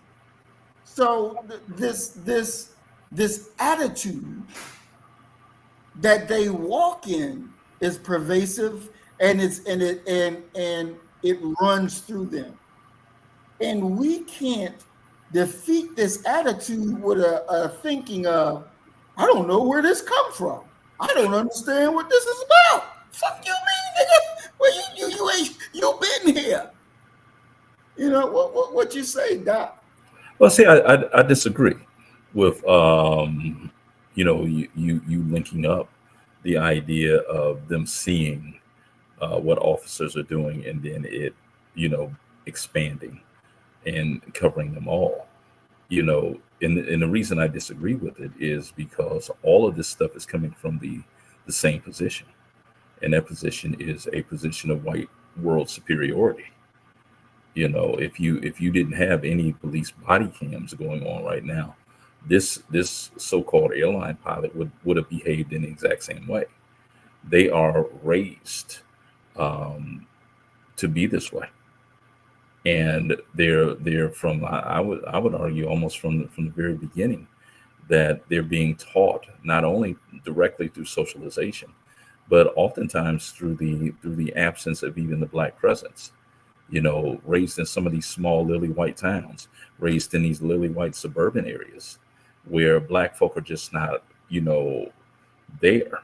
But if a Black person shows up, their primary socializing agent is Johnny on the spot to reprimand. Well, look, we don't allow that type of thing over here, as if they are the ones who are setting the rules of civility and how a person is supposed to live and act and behave in whatever society that they find themselves in. So it's less so about the coverage and them seeing others doing it and they do it. This was birthed into them almost. There's a great movie that has Edward Norton Jr. in it called American History X. You ever seen American History X? Mm-hmm. Okay, remember the young boy, Edward Norton Jr.'s brother. He says, yeah, many people say that, and I think his name was Daryl, Edward Norton Jr.'s character, and he was like a super Nazi. And he says, many people will say that, my brother's hatred for Black folk began with a violent act. He said, no. He said, no, it didn't. He said, it began here. And they go to a scene where his father and his father was still alive. He's going to die during the movie. But his father and his mother were having dinner with the two sons. And Edward Norton Jr., he was a high school student then. And I want to say it was the brother from Avery something. I can't think of his name. Used to be in one of those Black cop shows. But he was a teacher at his school. And he had come in and he introduced new books to be read in the class. And Edward Norton Jr. has yet to, blossom into or devolve into the super Nazi. He's talking to his father about it. Yeah, he has us reading this, and it's about race, and it's about this. And his father says, listen, you got to be careful when you're coming across these new black teachers introducing all this new black stuff. He says, what happened to the old books? Why weren't the old books good enough? Why we got to just listen to, why you got to read new books instead of just. And what he was saying is that was the germ. That was the seed. It wasn't anything major. That was the seed that eventually grew inside of him and sprouted and made him the leading Nazi in that region. That's how it's being extrapolated. There's a lot of tribalism that goes on within white America. There's a lot of anti-black, anti-anyone socialization. It's how you get a January 6th, because these people feel cheated. And the only way that you feel cheated is if you feel entitled. And their entitlement flows from a fallacious understanding of the foundations and founding of this nation and even the North American continent. They believe in manifest destiny to this day.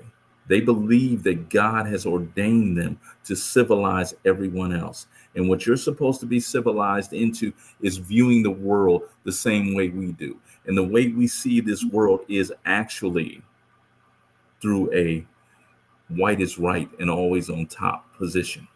Now, if you can get your mind right, like Clarence Thomas, and support that, come on. We'll send you on trips around the world.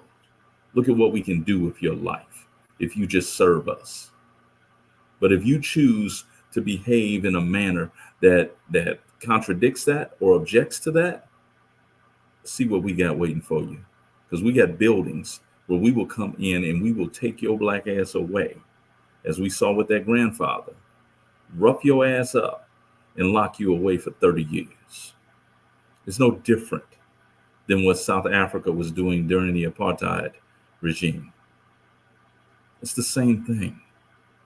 So in many ways, it's not these police videos that are emboldening these fools. What's emboldening them is quite simply that they now understand definitively, especially with the rise of Trumpism. And I would argue the rise with Bushism, Reaganism, Nixonism. We can keep going back as far as you want to. It removed that thin veneer that kept their hate simmering. Now they letting it go. And they're bringing it forward for everyone to see. When you go back and you look at George Bush W's presidential administration, he did what he wanted to do. He didn't care nothing about the rules. What you needed to do is respond accordingly in what was your best interest. But a consideration for you, no, you're going to bow to me. And that's what you saw, the same virus that you just saw with this airline pilot. How dare you? How dare you not do what I tell you? Don't you know I will put your black ass off of this plane right now? You flying on this plane is not a right, it's a privilege. And if you don't apologize for what it is that you had on your head right now, look here, you won't be getting the way you think you're going, you or these little nigglets that you got with you. That's the standard attitude. And what makes it the standard attitude to me is a plane full of white folk, and one of them spoke up for what they could clearly see was correct. Mm-hmm. They don't have it in them often. Not all of them, but they don't have it in them often. And the truth of the matter is that until white folk step forward and regulate their own, there is no hope for any racial peace in this nation. The same way that until black women step up and tame these damn hyenas, ain't gonna be no peace in black America either. And I yield, brother. Excellent. Thank you, Doc. Now, in our next video that we're going to look at a black teen and his interaction. And one thing for everybody to remember, and I also want to welcome Sheila Neal to the program. Peace and blessings, Sister Sheila.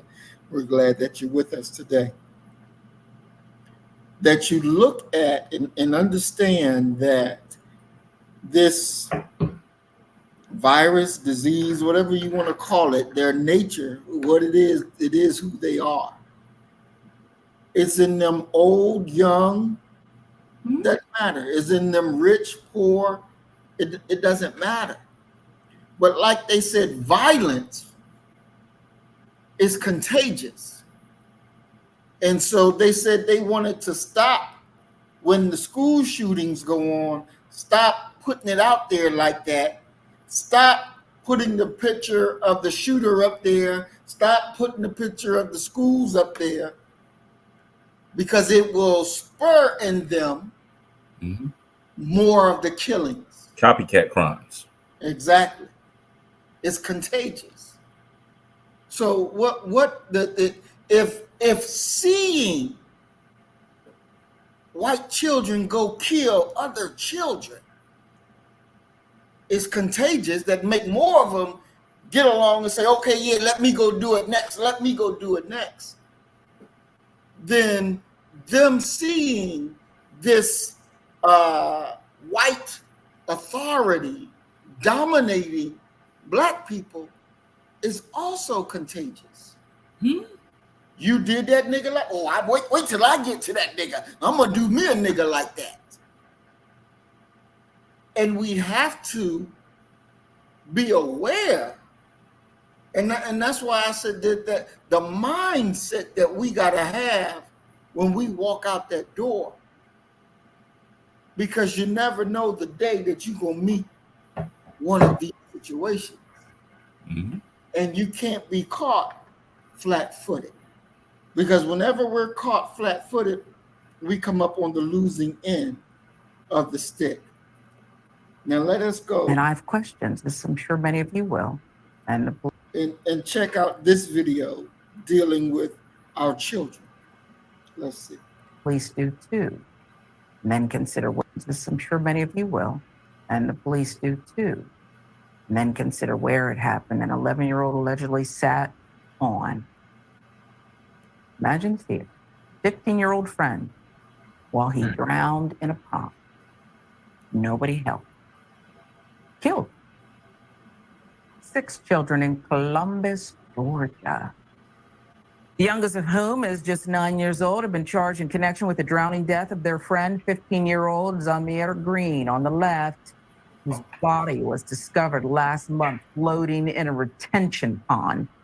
Green drowned May 23rd, but the other children did not report the incident for 6 days, leading to the grisly discovery on May 29th for the Columbus PD's Violent Crimes Unit. Columbus Police Department confirming those arrested as 17-year-old Shane Sano on the right, 5 other younger juvenile suspects between the ages of 9 and 12 who were all believed to be friends from the Muskegon County School District. Sano, who is the older brother of one of the female juveniles, turned himself in, according to police spokesperson Brittany Santiago. With millions watching and many people benefiting from this program called Indisputable, we just need 1% of the viewers to become a paid member so we can continue to bring this content to you. Now back to the show. Amir's body was found at the dead end of Ormond Drive behind a line of trees near the Chattahoochee River, where the basin was filled with stormwater due to heavy rainfall in recent days. Authorities believe the children were horseplaying before the fatal incident. County medical examiner later ruled Zamir's death a homicide following reports that one of the kids in the group was allegedly sitting on the victim when he drowned in a Black Star. As a result, one 11-year-old faces the most serious charges of involuntary manslaughter, concealing the death of another. 17-year-old, meantime, 12-year-old, 9-year-old, and 2 other 11-year-olds were only charged with concealing the death of another.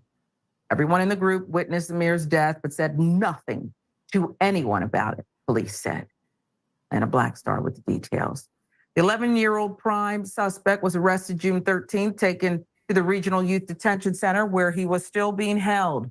Sano, charged as an adult and detained in the Muscogee County Jail before being released on $1,500 bail, according to the Muscogee County Sheriff's Department. His case, we should tell you, was remanded to Muscogee County Superior Court, but his first hearing has not yet been scheduled. The younger juveniles were processed and released to their parents, according to the Ledger-Inquirer. The records of the 5 underage suspects were sealed by court officials, their names withheld from the public. The Columbus Police Department emphasizes the importance of parents encouraging their children to speak up immediately when they know something is wrong. I would have phrased it when they've done something wrong. Columbus Police Department said in a statement, the principle of see something, say something is vital in helping prevent tragedies and ensuring the safety of our community. Presumably, one of the boys in the group revealed what happened after keeping it a secret for nearly a week, as no one in the community had reported the body to authorities. Columbus Police, meantime, Deputy Chief Lance Deaton said the tragedy was made worse because both the victim and suspects were so young. It's tragic all the way across the board, he said, according to station WTVM ABC 9. Samir's mother, Jamaica Harbison, described him as a sweet soul who wanted to be a pastor. She was shocked that the 11-year-old, whom Zaire protected and considered a close friend, was accused of his death. I thought of him as a witness, not the accused. Samir always protected that little boy, she said. The incident has left her family grief-stricken and Harribson's 7 other children traumatized. Harribson added, they are afraid to make friends. They don't want to leave my house anymore. That sounds perfectly reasonable to me, Mayor. I don't understand this kind of behavior to the point of pain and death. Yeah, this is rough. I mean, So here we have now, 11-year-old kills a 15-year-old black boy by sitting on him while he's drowning in the pond. You have several things. One, obviously the parents not teaching the boy properly.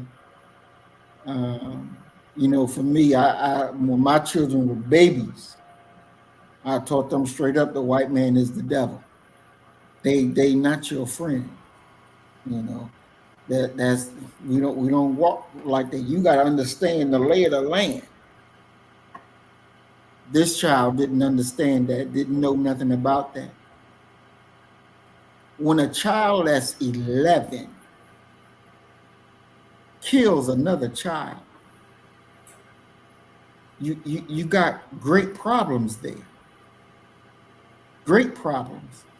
And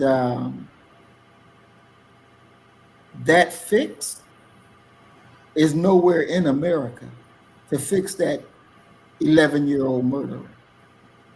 What's your thoughts on that, Doc?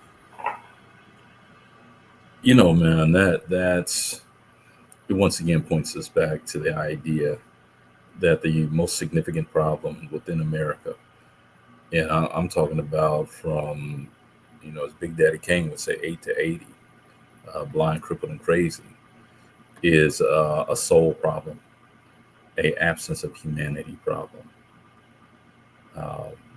There's some people who are, regardless of what you teach them, regardless of what it is, they're just born bad, and they will do bad things. There's nothing that can be said. There is no making this right. There is no redeeming this. It's wrong all the way around.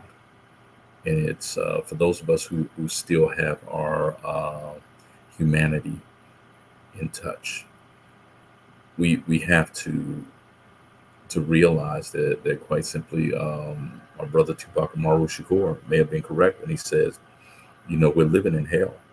We're just afraid to admit it because this is demonic and hellish. That child is, you know, hellbound. Definitely.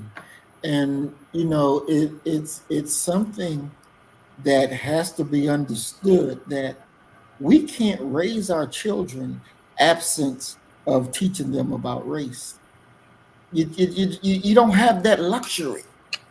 And that's what it is, a luxury. You don't have that. Definitely, definitely. I got one last video that we're going to show, and then we'll wrap it up. But let's look at this. Think I'm playing, bro? A clearly agitated man walks into the Youngstown Police Department lobby, demanding to speak to the chief of police. However, the officer working the window had his own opinion about who he should see. I need to make a complaint so we can finish today. What can get finished? Manifestation? Yes, manifestation bullshit. Okay, I'm not exactly sure what you're talking about. Sounds like the chief or something. The chief only talks to people if they make an appointment. You have to make an appointment with the chief to see him. Okay. You can call on my phone, bro. You know what? Let me call somebody from my...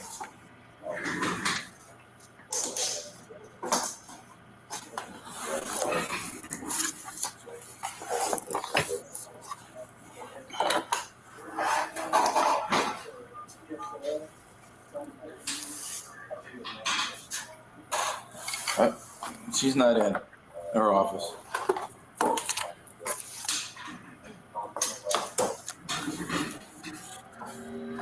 Yeah, but everybody you need to talk to, that you want to talk to, are, you have to make an appointment to see them. Well, that's the way it's going to be. You can say no all you want. Okay. I have someone who actually needs help when you have them. Sir, don't be difficult. Just, there's no one that will talk to you. No. Because you're talking about some kind of manifestation. It's that, you know what that tells me? That you're mental. You're mental.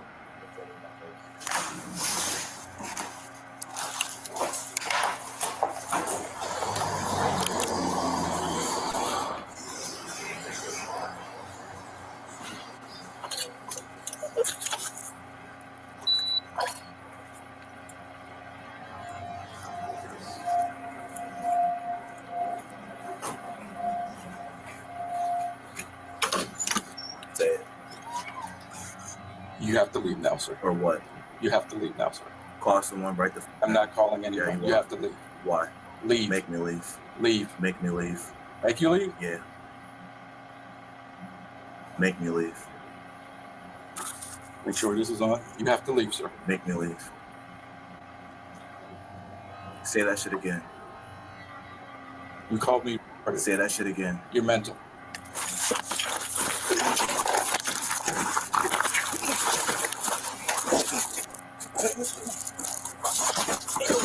Mental, bro. Yeah. Think I'm playing, bro? Huh? Ain't nobody fucking mental. I can call somebody so I can talk to someone. Get off me. Say that shit again. Say that shit again. We can do this all day. Yes, we can. Yeah. Yeah.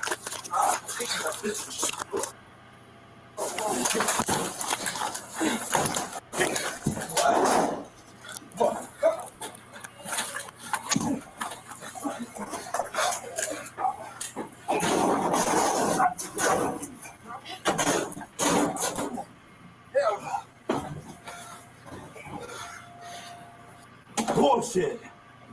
Not today. Yeah. Y'all hear this shit out here? Who is it, Adam? I have no idea. All right, we're just gonna roll him over. Take my gun belt. Get a hand before I get off of him. Give me my handcuff.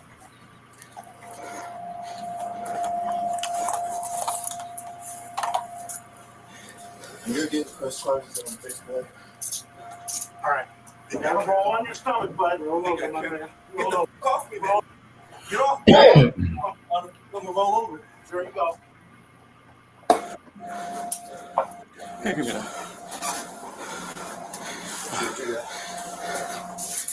Yep. I got something for you one day, boy. Yeah, today. I got something for all of you. Let's go. I'm gonna see you again. Hope so.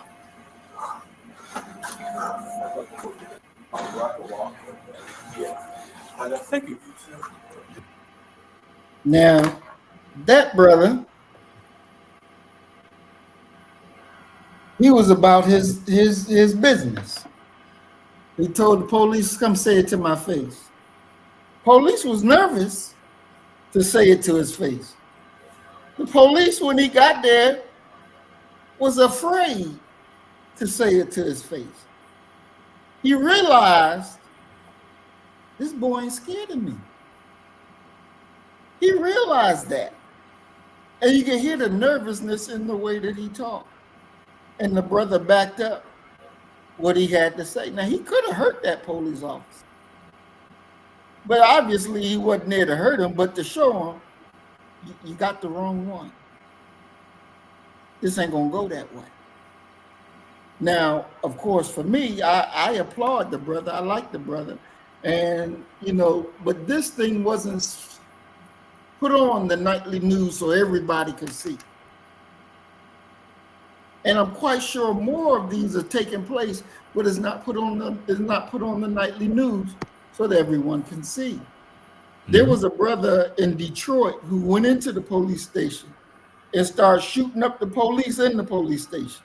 Now, they killed him, but then the next day, Doc, they went and destroyed his house, knocked his house down.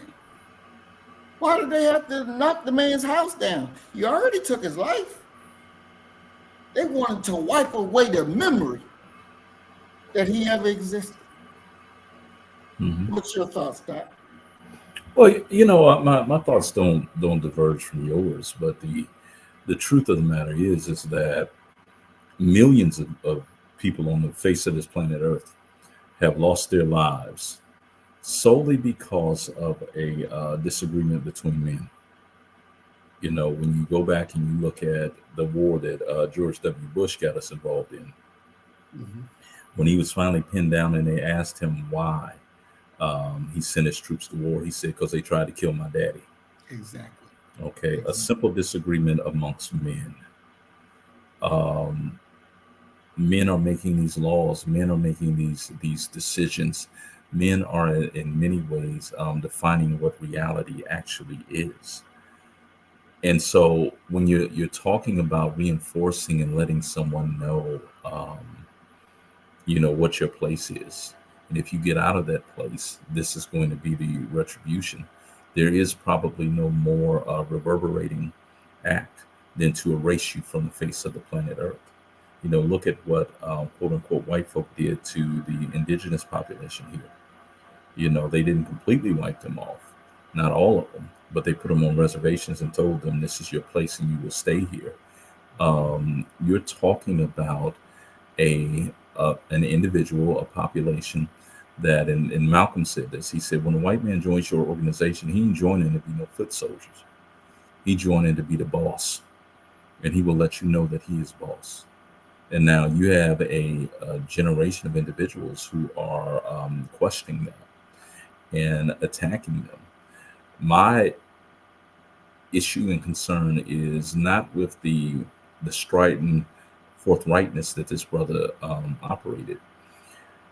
My concern would be, yeah, you got the better of that officer, but in the long run, what other ways are you resisting? Is your resistance as strong when we're talking about reading, studying, learning what your enemy's tactics are, going in and casting a vote to further tilt the field in your favor? Those are all a part of the same fight. you're going to have to fight these people at every level, at every moment of your being in your existence. And failure to do that makes you in many ways inefficient, if not a outright traitor to our people. Excellent, excellent. Well, we are definitely at our time. So we're going to go ahead and move to closing comments. Doc, in your closing comments, looking back at the mother who lost her son, and if I remember correctly, I think she had 6 other children. Yeah, she said she had a bunch of other kids. Yeah. Yeah. How would you advise her the best way to move forward and with raising her children, knowing that she just lost this one the way that she did? Well, my thing is I don't believe that you should that she would raise them from a position of anger or bitterness. The better course of action is self-survival, self-preservation. That we can't afford to have our children unprepared or not understanding what could potentially be around the corner. My son is now 21 years old, and it in many ways baffles me that he's getting to 21 this soon. But at the exact same time, I still prep him in regards to what could happen and how you handle these certain situations and what have you. The the worth of being efficient in your words in everything that you do. We need to raise children like that to get the job done, because otherwise there comes a moment, when you're talking about becoming an adult, where it even becomes more difficult for you to learn another language. You don't absorb as much. You're not as flexible and pliable, even with the neurons within your brain. So we got to get them early, and we got to teach them over and over again. Because after a certain point, you're so steeped in a negative worldview, and by negative, I mean one that doesn't work for you or benefit you, that it's hard to get out of it. So raise them up in the way that they should go, and when they're adults, they will not depart from it. And I yield, brother. All right, excellent, Doc. Anything else you want to add as your closing comment? Man, I'm missing Belize, man. I want to go. I want to go back, bro. That would be the only thing I would add, man. Well, we're glad that you're back here safe and sound in the good old US of A. Yeah, okay. Never a more hateful thing has been said.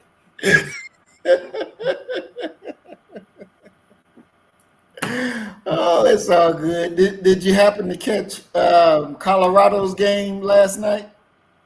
Nah. The most amazing thing to me is, man, being over there. Nah, I didn't.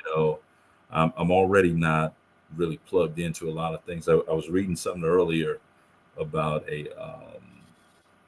I watched the interception where the thing ricocheted off the dude's calf. Right. And I read a little quip that they had actually survived against North Dakota State. So yeah, it's going to be a rough one this year. Another rough one for them.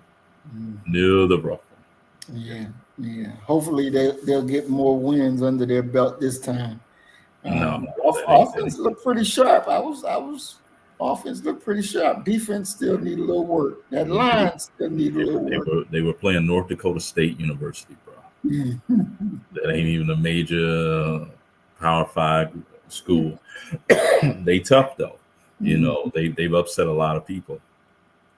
But no, it's not going to be a good one. It's not that marriage is not going to last much longer, because they brought Dion up there to win, and he's not going to win. And Dion is too rich and too self-centered to be under the thumb of white folk for very long. Wow, interesting. They say Shador is going to Dallas. He's going to be Dallas quarterback. To do what? To take that place. Okay. See that further puts me in the realm of it reminds me of who you actually are. It really does, man. I'm right now.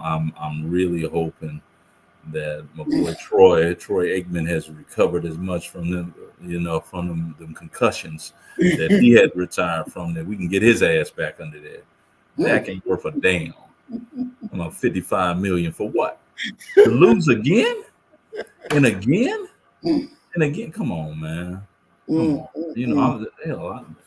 I could commute to Dallas and play quarterback. I could do what Dak do. I'm absolutely convinced of that. I ain't got that much wear and tear on my body. Oh yeah. Let me call Jerry up. It'd be like you overlooking a stud that could come in here. I'll play for a tenth of what y'all gonna pay Dak. Yeah, come on. You know, Dak is your best hope until Shador gets over there. To do what? At least he keep y'all winning during the season. Yeah. See, your laughter comes from a hearty, soulful place. That's that is just what it is. Once again, I will repeat what I said before. I'm missing Belize. See, I didn't even have to think about nothing like this. None of this exists over there. None of it exists, man. Well, I tell you. I was like, man, I can't wait Doc get back so we can talk about his little Cowboys. Yeah. I told you I'm not a Cowboy fan. My fandom is suspended until two things happen. Tony Romo retired and Jerry Jones died. We're waiting on the second. They ain't going nowhere. You can't call me no fan if I can tell you with a clear heart, a sober mind, they ain't going nowhere. I feel bad for Micah Parsons, man. That brother got to get out of there. He all we got defensively. You might be surprised Dak may be able to pull it out this year. You never know. He doesn't re-sign CD Lamb, so you may be able to pull it out. Ain't he been there the past couple years? So they let you know he ain't no difference maker. I mean, it ain't like you talking about they signed somebody new. You talking about they running it back again? The same team that failed the past 19 years. We ain't won nothing since Aikman and Emmett, and I mean, you know how long ago that was? I mean, that's like me talking about, we ain't won since we had Drew Pearson and Tony Hill. Come on, man. Come on. That's why I don't even watch, man. I'm gonna watch my Buckeyes and that's it, man. I don't watch professional football, man. Not at all. All righty. We're gonna go ahead and wrap it up. As we always say, you kill the nigga in you, I'm gonna kill the nigga in me, and our God will reign supreme. We are Black first, today, tomorrow, and forever. Thank you, family. Peace and blessings. Assalamu alaikum. Shalom. Peace. So you better get the message and get it straight. You're going to need some bridge work. It's simple as that. Because we're living in judgment. We're living in implementation.